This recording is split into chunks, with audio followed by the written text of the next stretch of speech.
Kabilang sa mga pinakanapuruhan ang mga magsasaka sa Barangay Liboron sa bayan ng Calape. Isang grupo ng mga magsasaka ang nabuo upang sama-samang makapagsimula. Liberal Women Farmers Association actually started during the pandemic when everyone was actually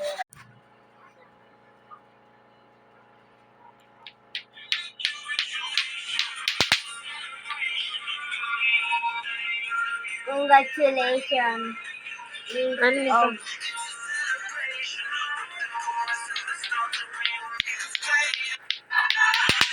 Ang beshi ko.